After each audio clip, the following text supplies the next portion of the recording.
January 30th, 1950, Hutchinson, Minnesota. A 23-year-old stenographer has tracked down her lover of 2 years, Gordon Jones, a married attorney and father of 2, in his office. He's been avoiding her ever since she told him she was pregnant with his child. What happened between these two that morning will only ever be known by the lovers, and one of them didn't come out of the conversation alive. This is a story of love, betrayal, and a bullet fired in desperation. But who shot the gun? This is the story of Laura Safford Miller. Secrets, lies, and a shot through the heart. Hey, y'all, I'm Chris Calvert. And I'm her husband, Rob Potter. Welcome to Hitched to Homicide. For better or worse. Till death do us part.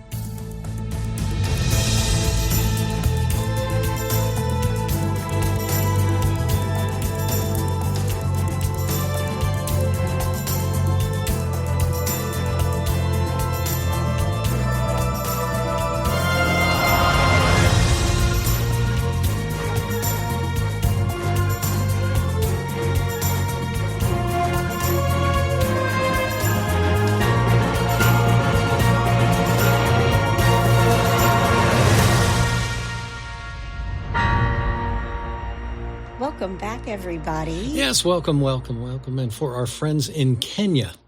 Kenya? Yes, Jambo. I love it. Yeah.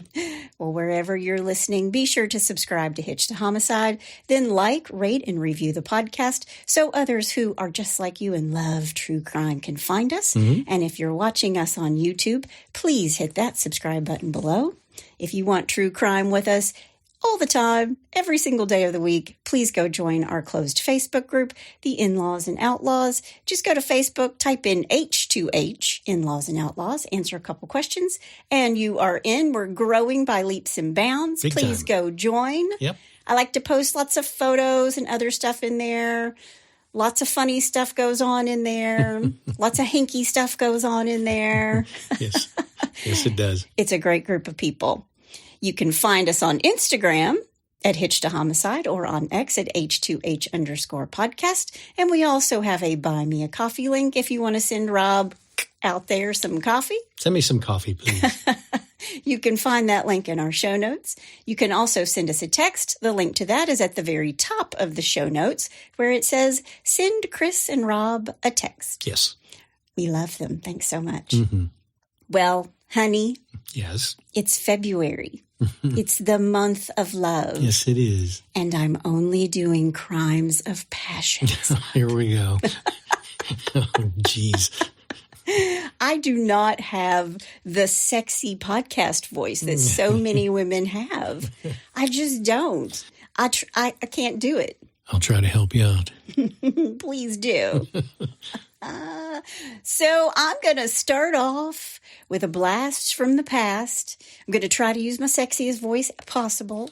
We're going all the way back to 1950. And let me tell you what, brother, the news reporting back then was pretty interesting because that was really the best way to find sources for this case. Okay. And speaking of, let me thank some sources: the Minneapolis Star-Tribune, the St. Cloud Times, the Albert Lea Tribune, the Winona, see that one I can say great, the Winona Daily News, Winona, the Minneapolis Star, the St. Louis Post-Dispatch, the Minneapolis Morning Tribune, Find a Grave, HutchinsonStation.com, and the Historic Hutchinson Facebook page. Okay, well, you ready? I am. Let's do it.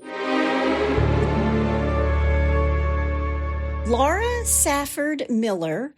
She lived a seemingly quiet life. She was born in Danville, Illinois on February 25th in 1926 to Merle and Laura Safford. Sadly, she never knew her mom because her mom passed away just 8 days after giving birth to her only daughter. And with no mother to care for her, Etta Dell Miller, Laura's aunt and her mother's sister, stepped in and took on the role as her mother and brought newborn Laura home. Okay. And Etta adopted Laura and raised her as her own from the time that this little girl was 7 months old. That's when she adopted her. Gotcha. And Laura took Safford as her middle name and her adoptive name of Miller. Now, I don't know what happened to her dad. Was he just like, That's a baby, don't know what to do, I'm out. Yeah. It's 1926, I'm out. I'm tapping out. Even though her mother dies and her father isn't in the picture, Laura said she lived a childhood she later described as, quote, fortunate.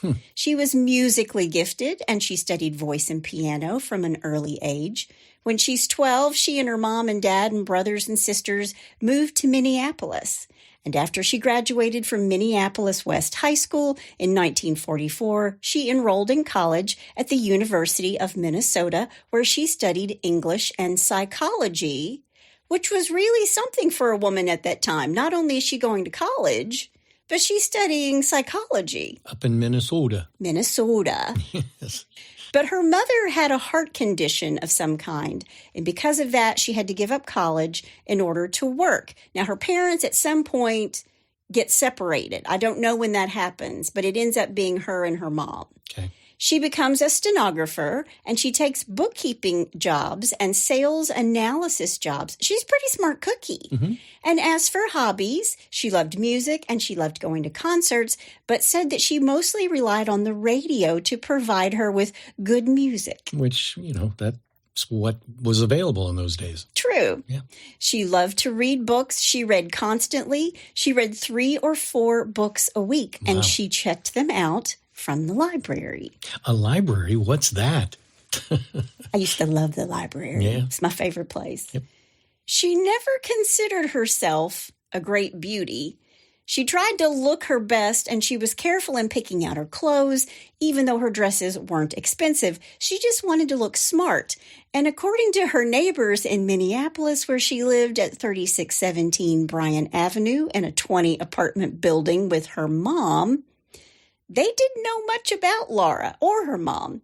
They thought she was a bit of a homebody, and a Minneapolis Tribune article read that her neighbors said that she was, I even hate saying this, quote, a good neighbor, friendly and talkative, but not noisy, quite intelligent. She was overweight and not particularly attractive, Wow. but comfortable to have about, end quote. Well, there you go. She's overweight, not particularly attractive, but comfortable to have about. Gee whiz. It sounds like a couch. Yeah. You see that on Facebook Marketplace. Yeah. Wow. It's overstuffed. It's not great, but it's really comfortable. Yeah, exactly. At 23 years old, she's lonely, but according to her, she wasn't unhappy. Then one night in August of 1948, a friend of Laura's was having dinner at a place called the Covered Wagon in Minneapolis. That's the predecessor to the Western Sizzler. It kind of is. It's a popular pioneer-themed steakhouse and bar in downtown Minneapolis. All right. And this is where she meets 36-year-old C. Gordon Jones, who is in town from Hutchinson, Minnesota, which is 60 miles west of Minneapolis. Okay. Now, Gordon Jones was the son of Alice Jones of Duluth, Minnesota. He attended Duluth Junior College and graduated from law school at the University of Minnesota after serving as a sergeant in the Army's intelligence service during World War II. Oh. And on September 3rd, 1940, he married Catherine Elizabeth Davies, daughter of H.S. Davies, publisher of the Minot, North Dakota Daily News. He practiced law in Browntown, Minnesota, before moving to Hutchinson in March of 1948. Now, Laura's friend knew Gordon. She introduced Laura to him, and according to Laura, Gordon was delightful to listen to. He was a delight. He could talk on many subjects, and he was, above all, charming. So he was kind of an intellectual, charming kind of guy, so that's exactly what she wanted. Well, she's reading 2 and 3 books a week. Sure, yeah. She's a psychology major. She's an English major. Right. All these wonderful, beautiful tales of love and charming men. And he's an attorney, and he was in World War II and was in intelligence, And his picture, he's an attractive guy. He's not bad looking. He was Captain America to her. He was. These two danced a few times, and when the night was over, Gordon asked if he could take Laura home to the apartment where she lived with her mother, and she says yes. She said goodnight to him and thought he was nice, but I'll probably never see him again. That's not the truth. I wonder why she thought that. I think just because, he wasn't from Minneapolis. He lived in Hutchinson. Right. And, he was just in for the day and he was a good-looking guy, and she doesn't think of herself as particularly beautiful. Okay. So she's like, he's nice. I'm never going to see him again. Right. But about a week later, Laura gets a telephone call, and it was Gordon, and he asked her if she remembered him. And she said, of course she did, quote, as if I would forget, end quote. And from that moment on, whenever Gordon happened to be in Minneapolis for work, he would call Laura and then come and pick her up at home. Okay. Now, over the next 2 weeks, she had 2 more dates with him, but she wouldn't see him again until June of 1949. Gordon called Laura from Shakopee and said that he was coming to Minneapolis for 3 days, and he wanted her to plan on being with him as much as possible. So he's basically saying, I'm coming in town, make room for me, right? Yep, we're going to hang. She tells him that she can't meet him because he hadn't called her in forever.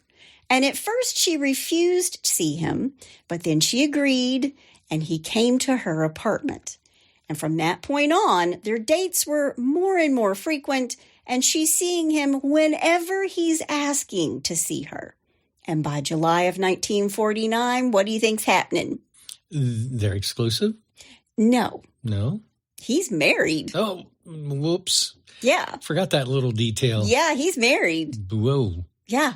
Jeez. She's sleeping with him. Holy cow. They're having a torrid love affair. Does she know that he's married? Not yet. Okay, here we go.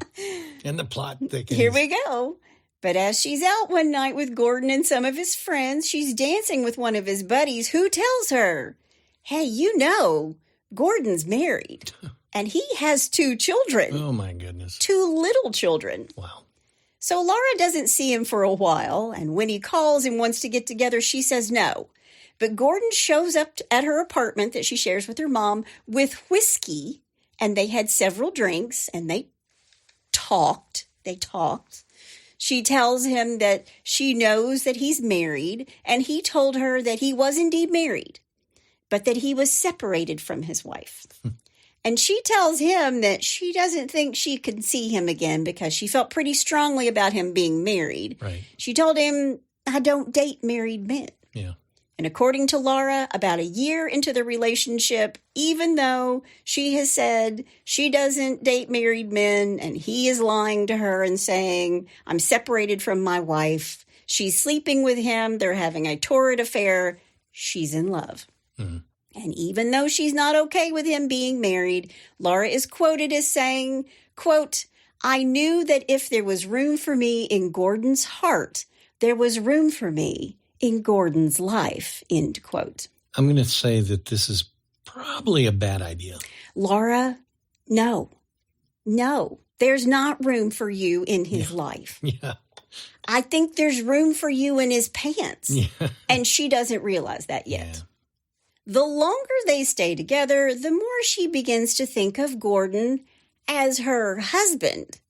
And when she would sit at home alone, she would be listening to the radio and she would doodle on pieces of paper or on magazine covers her name as his wife. Quote, sometimes I would find I had written Mrs. Gordon Jones, Mrs. Laura Jones, or Laura Miller Jones over and over and over again. Is this the part of the movie where you start to hear all that creepy music?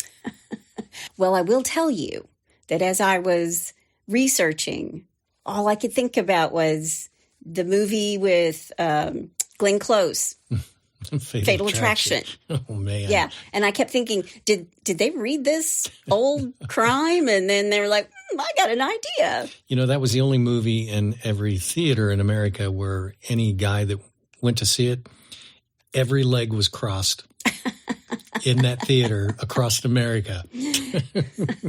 Lord. Well, what is it that Tom Hanks says in that one movie? Yeah. It scared the shit out of me. It scared the shit out of every man in America. It really did. It was probably the best movie that was ever made for fidelity. Yeah.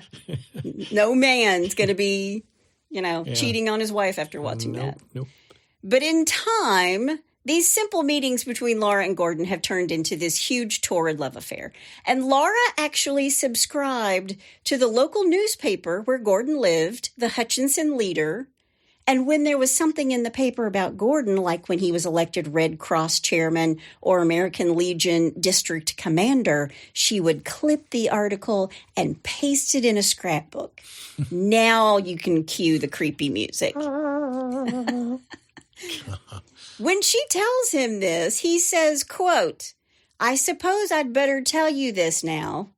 I'm living with my wife and 2 children," end quote. So she says, look, I'm subscribed to the newspaper. I'm keeping track of you. And that's when he was like, well, maybe I better just come clean and tell you.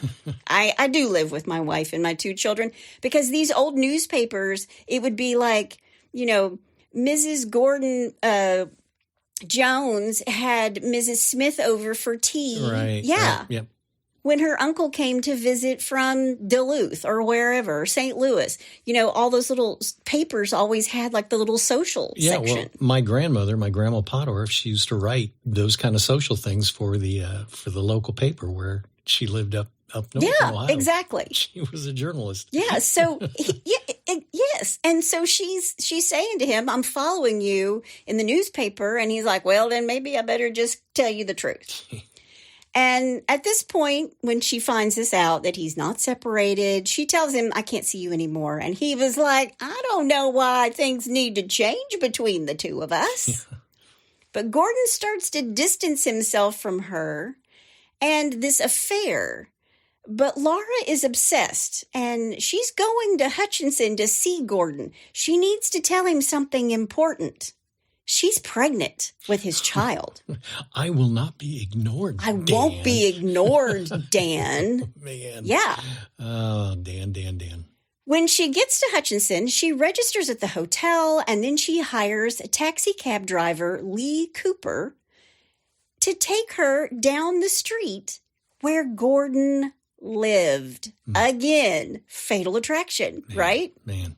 She does this for 3 days, and sometimes more than one time in a day. And we know this because she hires the same cab driver, Lee Cooper, every single time. She's just driving up and down his street, looking for him and his wife and his kids. Isn't he even a bit remotely interested in why she's doing this? He doesn't know she's doing this. But wouldn't he just be kind of suspicious on... Oh, he was. Okay. He was. He thought it was odd but he's getting paid, just going to keep driving her up and down this street. Yeah. He doesn't know exactly why. It's an easy gig. But he probably had to, catch wind of it when she's like, slow down here in front of his house. Jeez.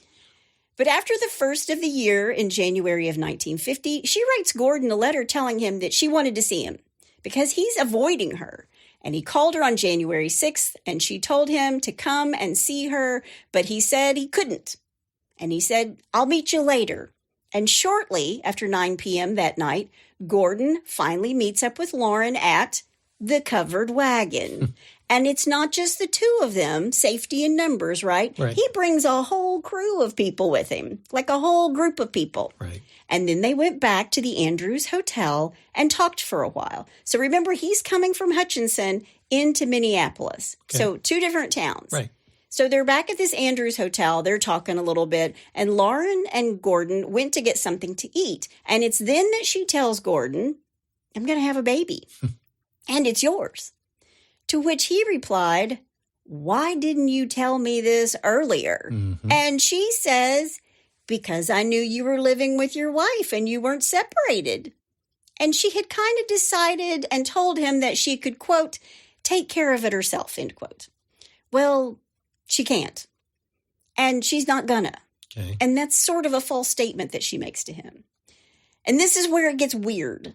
Like it's not already weird? I know. Jeez. People in in-laws and outlaws are like, and then Chris said, this is where it gets weird. It wasn't weird enough that she's driving up and down his street. That's not foreshadowing enough, and she didn't even say it. Yeah, weird was about, 5-10 minutes ago.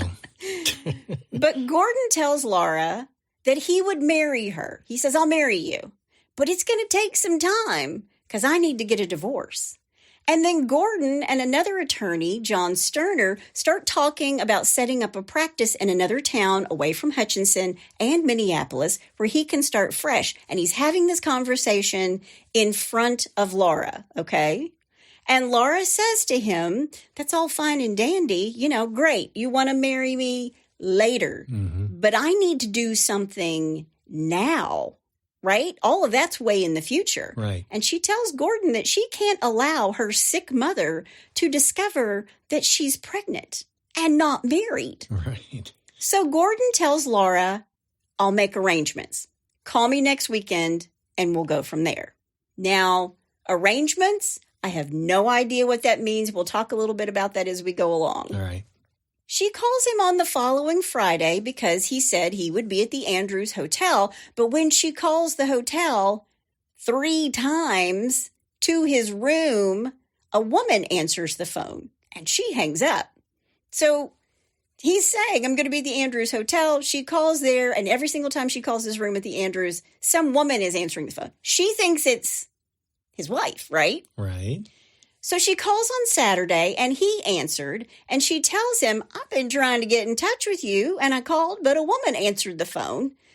And here's what's about to happen. Gordon is avoiding Laura like the plague now that he knows she's pregnant. Right. He wanted her as his plaything, but when she got pregnant and there were suddenly strings attached, he wasn't so interested in her after all. Sure. Now, there was an open house in Hutchinson where Gordon lived with his family for a man named Cedric Adams. He has avoided her. He's not seeing her. He's gone back to Hutchinson, and she finds out that there's this reason for her to go there because this man named Cedric Adams is having an open house, okay? Okay. And Laura called Cedric and told him she was going to be in town, but she needed a way back to Minneapolis. And she asked Cedric if he had room in his car, and he tells her, yeah, the more the merrier. I mean, he really didn't say that, but, right. I'm adding to it. Laura made it to Gordon's little town of Hutchinson around 2:30 on a bus and called Gordon's house, but there was no answer. She stays the weekend in Hutchinson. The whole weekend. Okay. And then on Monday, she gets up early. She reads her Bible, which she brought with her. And then after her breakfast at the hotel, she went to a hamburger shop across the street from Gordon's office. And then she went to get a manicure. And then she went back to the hamburger shop. But finally, she gets the gumption to go to his office to talk to him about their relationship. And when she gets to the office, there's a sign on the door that said he would be back. It's 3:45 p.m. When she does finally see him, he finally answers the door to his office. She tells him that she'd called him at the hotel in Minneapolis. He told her that he couldn't talk because he had his wife and daughter there with him. Now, it's at this point she asked Gordon, quote, have you made arrangements for this pregnancy, end quote? She wants to know where she's going to go. And again, I can't really tell you from the newspaper articles if he's looking for a place for her to have an abortion right. or a place to have a baby. But she's 3 months pregnant at this point. Right. He might be finding her a place like for unwed mothers to go, where she can go away for a while and have the baby and then come back. But he tells her that he's, quote, working on it. And he did have a place for her to go. But then in this same conversation, in the same time that they're meeting, he also asked her to take some pills. He had pills with him. So are these abortion pills? So he's trying to give them to her himself. He gets her a glass of water and tells her, take these, but she won't take them. And he finally says, well, just take one. And so she takes one, and then she tells Gordon that she would rather be dead than, quote, do anything like that, end quote. So that means to me, he wanted her to abort the baby. Right. And that's when she tells him, I'd rather die than do that. That's when he embraces her and tells her that she wouldn't have to do it if she didn't want to. And after this, they go out and get a bottle of liquor and come back. And Gordon tells her that because she's so excited and nervous and upset, she should have a drink and relax. Which brings me to a point.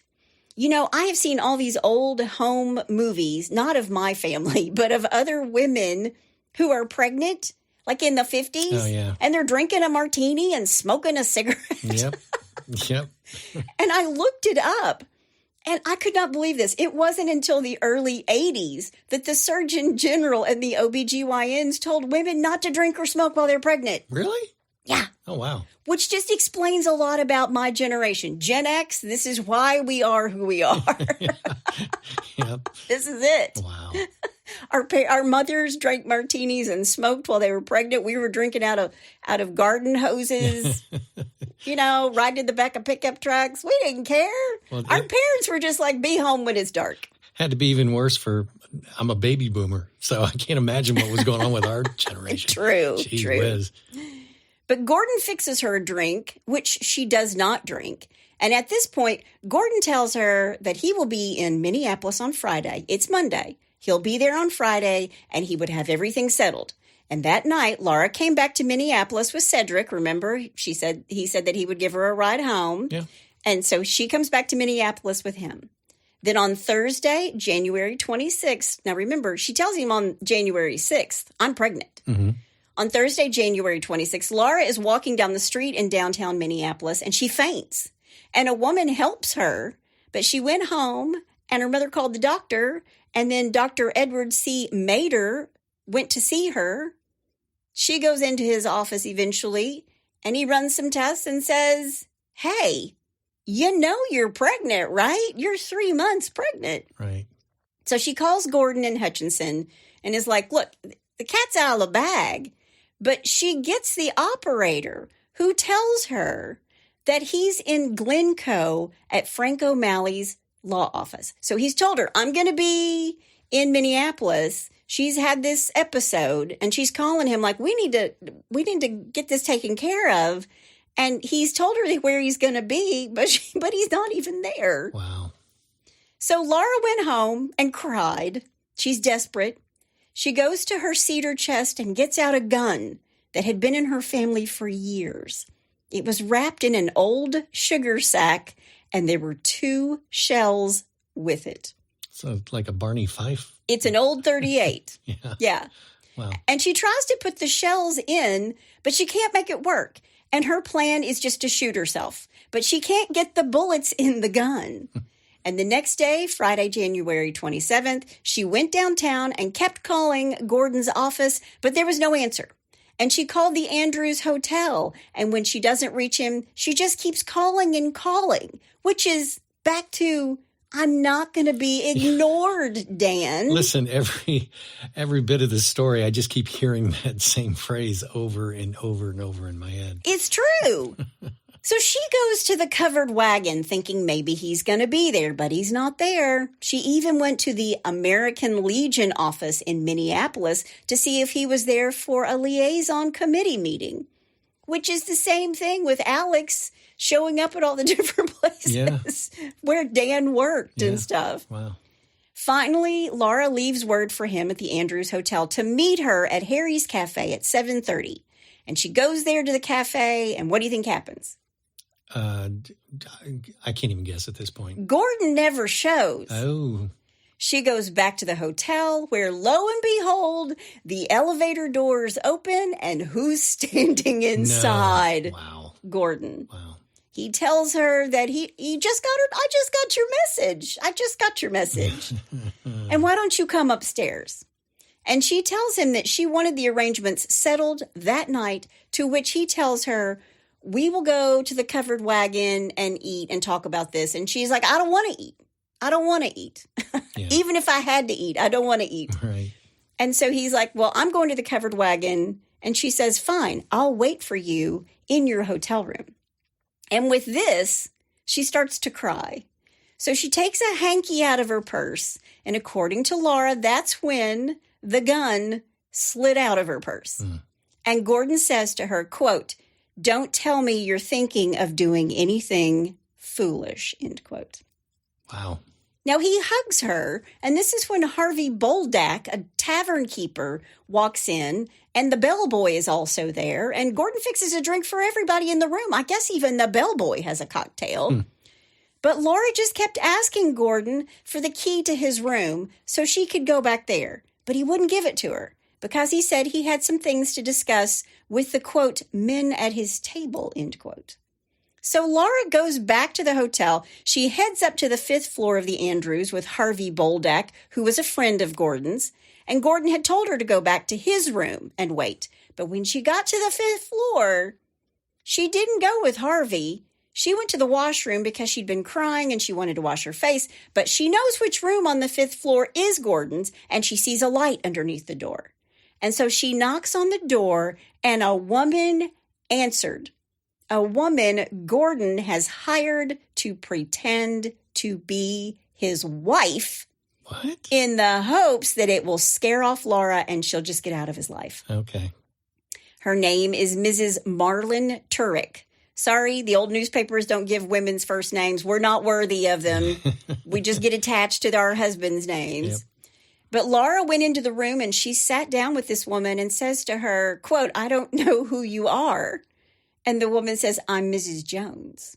And Laura doesn't know what to say. So she says to her, "Oh, how many children do you have?" And she says, 2, Michael and Judy. Well, Laura knows those are not the names of his children. Michael is correct. Judy is wrong. So she gets really nervous. She's fumbling with her purse again. Her purse falls open. She needs to get a better latch on this purse, by the way. Exactly. And the woman helped her pick up her things. And when she sees the gun, she asks her, "What is that?" And Laura tells her, "It's a revolver." And the pretending woman, who's pretending to be Gordon's wife, tells her to put it away. And she does. But in the commotion of all of this, Laura sees the key to what is Gordon's room, where she is, and she takes it from the dresser. Okay. Now, these 2 women sit in this hotel room and chit-chat, according to Laura, about hairstyles. She's later going to find out that this woman is actually a hairstylist. Gotcha. Until Gordon walks into the room and looks to Mrs. Turek, who is pretending to be his wife, and says, quote, "Hello, Mommy," end quote. And then he looks at Laura and says, "How come you're not with Harvey?" End quote. Oh, wow. It's then that Laura, Gordon, and the fake Mrs. Jones go to Harvey's room. But Laura dips her head in and then she leaves and goes back to Gordon's room because she's got a key. Remember, she found it on his dresser. Yeah. But while she's in Gordon's room, he has security sent there to tell her to leave. It's now 2:30 in the morning. Wow. So crying, pregnant, and despondent, Laura leaves. She goes home. She tries to load this gun at home, but a bullet got stuck in the gun. And the next day she goes out and buys new bullets and oil to clean the gun. I mean, it's been inside this sugar sack in her cedar chest forever. Right. Then she goes back to the hotel to see Gordon, and he tells her to leave because his wife was in Minneapolis with him, and they were ready to head back to Hutchinson. They were going back home. So Laura turns around and goes home. She packs up a few things, some clothes, her mother's Bible, and the gun. And she takes the evening bus to Hutchinson, where Gordon lives. Wow. Before she goes, she's got this gun oil because this bullet is stuck in the gun. Right. It didn't work. So when she arrives in Hutchinson, she buys sewing machine oil. And, buddy, that did the trick. Really? Yeah. A woman always, takes a woman. Yeah, exactly. The next day is January 30th. At 10 a.m., Laura goes to a coffee shop with a gun, this gun in her pocket. The bullet's now dislodged. Her intent, well, she's going to shoot herself if Gordon didn't have a plan of action for her. She goes to Gordon's office, and there's a note on the door saying he would be back on Monday, January 30th. Well, it is Monday, January the 30th. Right. So she's going to wait it out. She waits in this restaurant across the street. She watches for him. And when he doesn't show up, she goes behind the building to see if there's a back door. But there isn't. And then she tries the door up front. It's locked. She goes back to this restaurant to watch for him, finally going back over one more time to knock. But before she knocks, she tries the door, and this time it's open. Laura walks into Gordon's office, and he looks up at her and says, "Hi." What are you doing? "Hi." She tells him she didn't like coming to Hutchinson because he'd told her he didn't want her there, but that he wouldn't talk to her over the weekend when he was avoiding her, when he was supposed to be talking to her. Right. But Gordon tells her he's, quote, "pretty busy," end quote. So Laura, God love her heart, Laura, the stenographer, offers to type for him. "You're busy? Let me help you."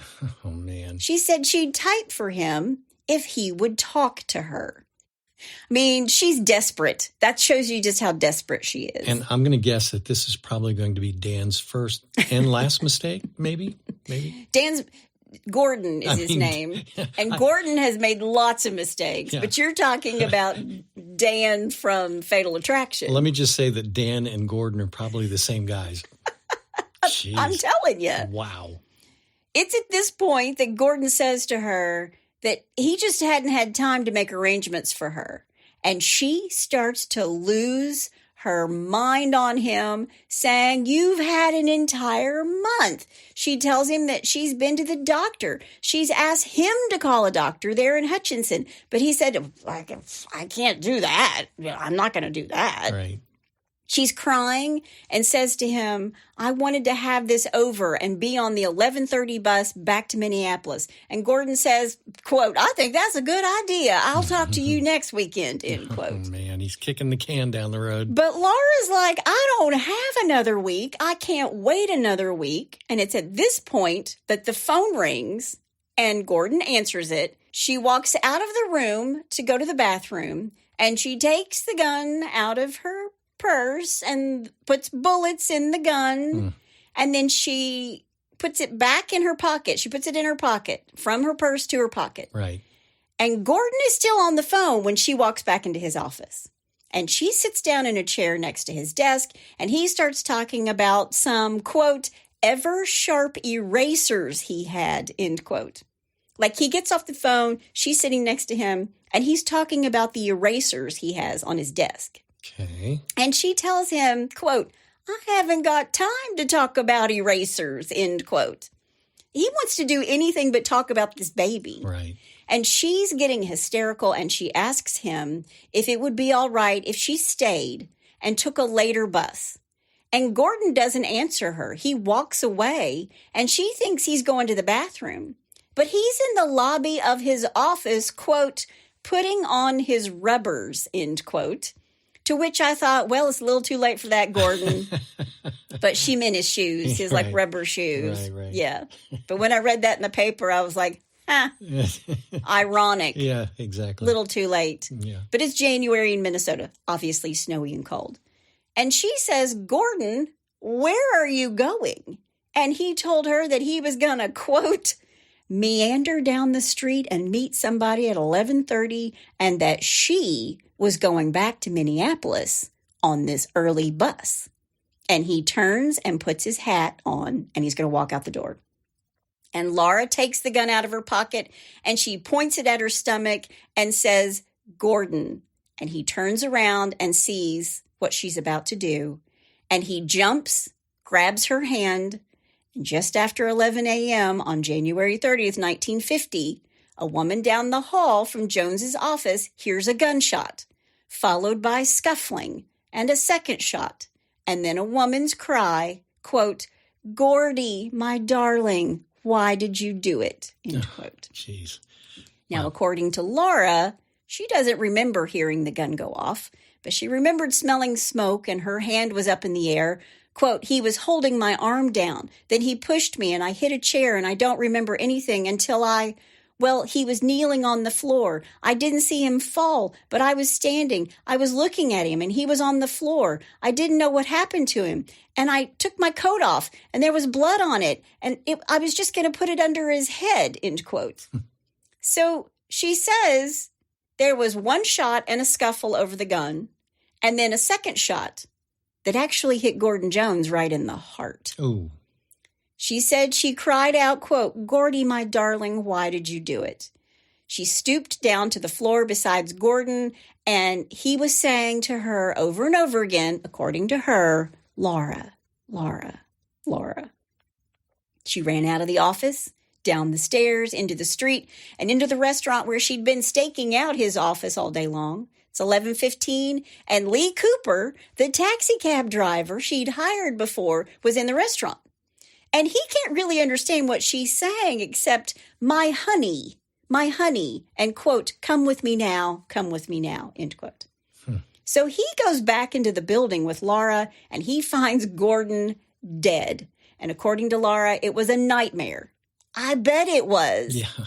Gordon was lying in a pool of blood. Lee Cooper said Gordon was, quote, sprawled on the floor of the reception room, end quote. There was blood on Gordon's shirt, front, and a revolver was 6 inches from his right arm.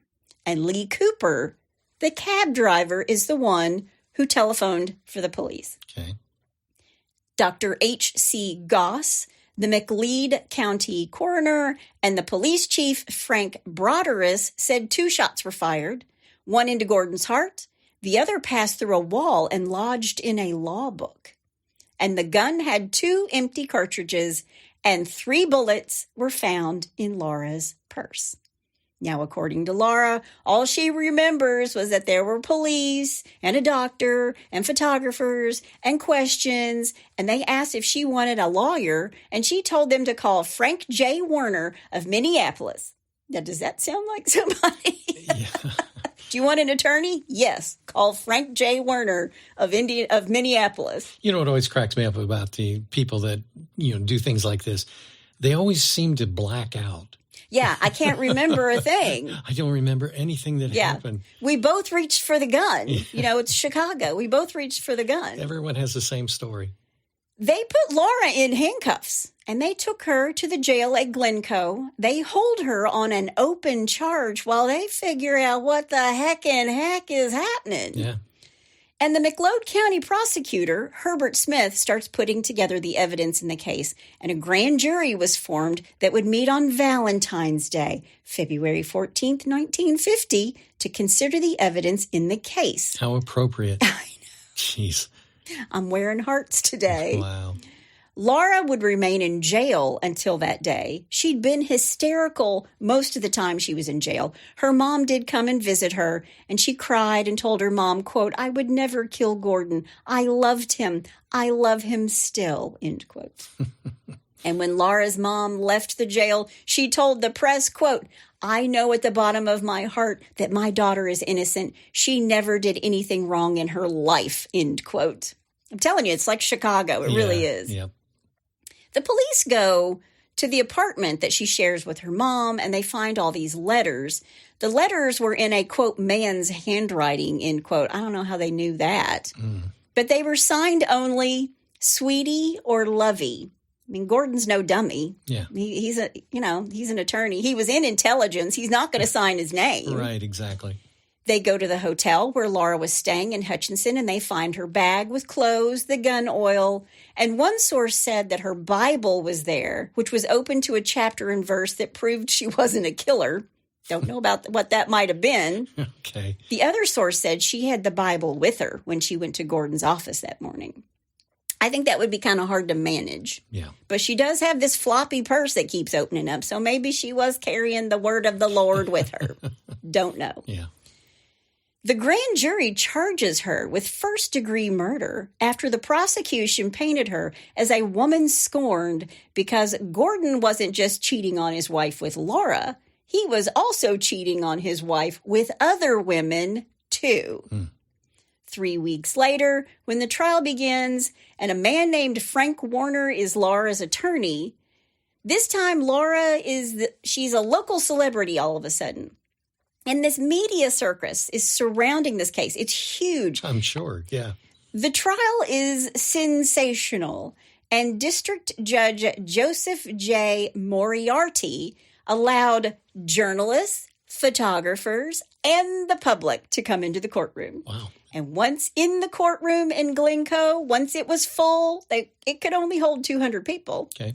The overflow was across the street at the Oriole Theater, which held 550 people. Jeez. And there, they placed a loudspeaker that blasted the audio of all the court proceedings. Really? Yep. Wow. When Laura takes the witness stand on March 1st, 1950, she's quiet part of the time, but most of the time she's crying. And she tells the court she doesn't have time for dates, and she reads 3 books a week, and she didn't party, and she's just this innocent girl who was swept off her feet by a charming attorney named Gordon Jones. She'd met him in August of 48, and they would continue to meet for, quote, dates, end quote, when he was in town. And it's a year before she realizes that Gordon is married with 2 kids. But she had become, quote, intimate with Gordon in July of 1949 and pregnant with his child in November of 1949. But the prosecution came at her detailing how she frequented places like the Covered Wagon. You hussy, go into the Covered Wagon, I'm telling you. Must have been a bad thing to go to the Pioneer-themed restaurant and bar. But when Laura gets on the stand to tell her story, she's saying that she loved Gordon. She didn't know he was married. He told her he was leaving his wife. She got pregnant, and he wouldn't do anything to help her.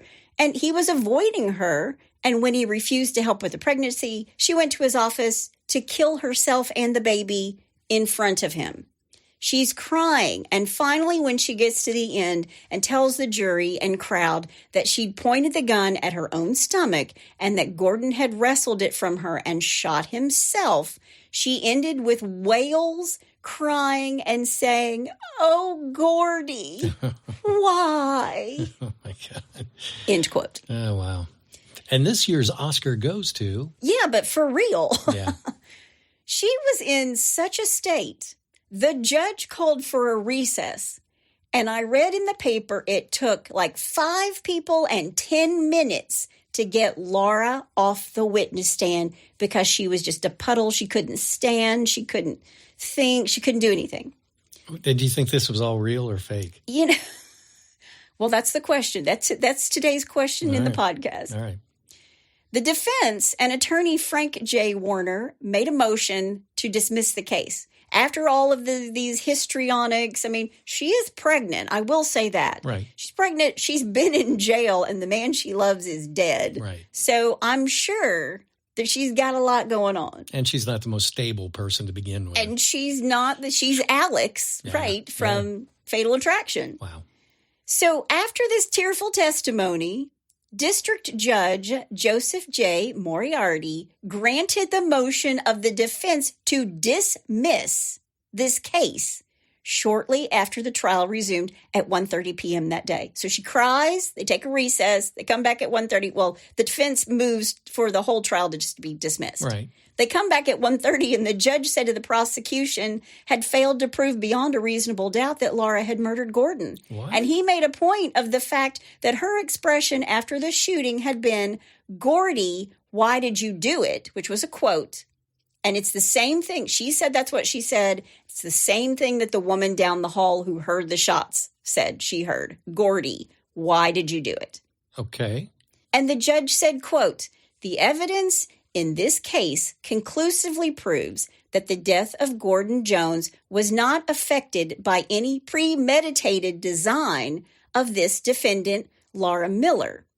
Neither was it suicide, but it was caused in an accidental manner during a scuffle between Gordon Jones and this defendant while this defendant was attempting to commit suicide. And Gordon Jones was trying to restrain her. And this theory is the case. It has not been executed by the state by proof beyond a reasonable doubt." End quote. All right. So he's just saying, you can't prove it. The best evidence we have is that she said, "Oh, Gordy, why?" And the other woman heard. Right. "Why did you do it, Gordy?" Right. The jury was discharged. And Laura's brother, Jack, hugged her. He was there in the courtroom. And the spectators in the courtroom, what do you think they did? They probably lost their minds. They erupted in applause. Oh, really? Yes. Well, she'd put on quite the performance that morning, remember? Wow. So it erupted in applause, and she walked out a free woman with, quote, a fistful of money, end quote, that the courtroom spectators had given to her. Jeez. Yeah. Wow. She tells the press her plan is to go to Omaha to have her baby. That's where her brother lives. Okay. Now, over the years, this story's been told a lot. The obsessed woman who fell madly in love with this Hutchinson lawyer named Gordon Jones. And Jones is a family man with this law practice who made these frequent business trips to Minneapolis. And that's where he meets Laura. And after he gets her pregnant, he avoids being around her. And Laura is after him over and over and over again. And a desperate Laura in 1950 traveled to Hutchinson to confront him and plead for help with the baby. She checks into this hotel. She wants to talk to him. She's doing all of these things. She's stalking him. And then when she gets to his office, she shot him in the chest and killed him. Mm-hmm. After being apprehended, she claimed she didn't know what happened and that she blacked out. So you either believe she was going to kill herself and he took the gun away from her, and he accidentally shot himself. Remember, he's a sergeant in the Army. Yeah. Or she said, hey, Gordon, and he turned around and she fired one shot and missed him and hit the book and fired the second shot right into his heart. Right. Yeah. Yeah. Wow. Now, in this area of Minnesota, it's still thought that this was kind of the trial of the century, right? Right. Yeah. And that Laura Miller's defense was that she was hornswoggled into falling in love with the charismatic Gordon Jones, and she just played the part of the young, innocent, and naive woman who fell for the wrong man. But in the end, the strategy worked because she went to Omaha to live with her adopted brother, Jack, and then she moved to Illinois where she worked for the Red Cross. But then she legally changed her last name from Miller to Jones. Oh, geez. Yeah. Wow. So is that like her weird way of living out her fantasy with Gordon? I'm going to say yes. Yeah. Wow. But to the town of Minneapolis and Hutchinson, she kind of became a ghost. She left no forwarding address, no mention of future plans, no mention of a child being born. All that was left behind was this notepad and her name, Laura Jones, Mrs. Gordon Jones. Yeah, Laura Miller Jones, scribbled over and over again. Jeez. She was, in fact, a spinster to her death. Laura would never marry or raise a family of her own. She passed away quietly on October 1st, 1989, in her Chicago home. Her obituary was short, stating only who Laura Jones was and what family she left behind. There was no mention of any children being born. And to this day, it remains a mystery whether or not she had Gordon's baby. Really? Yeah. Wow. As for Gordon, he left behind his wife, Catherine, a daughter, Kathleen, aged 5, and a son named Michael, aged 2.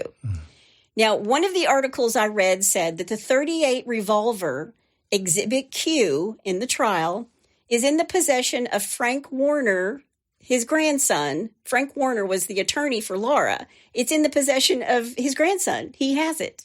And there's a picture of it. Man. I have also read that Laura haunts the building where she was held. Really? While she was awaiting trial. Wow. Yeah. That they think that she turns on lights, she turns on the copy machine. They all think it's Laura. Wow. But that is the story of Laura Miller and Gordon Jones. Did she do it or didn't she? And that's all I have to say about that.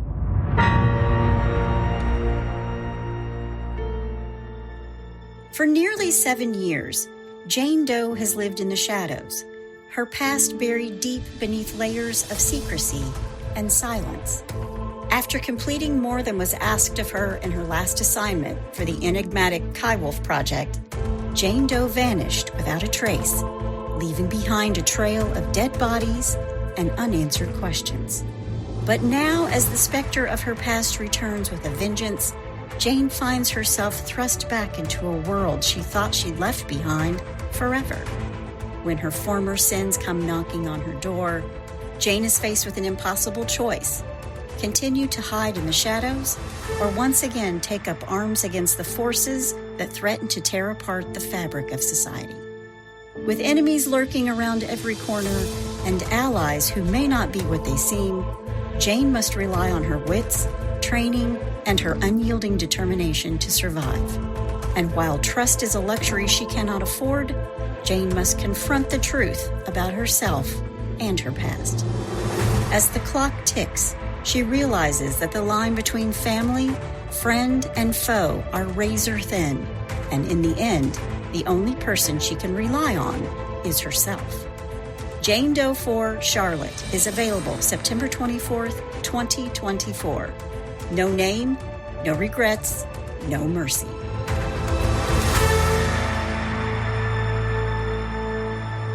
You know, all I have to say about this is, a tale is as old as time.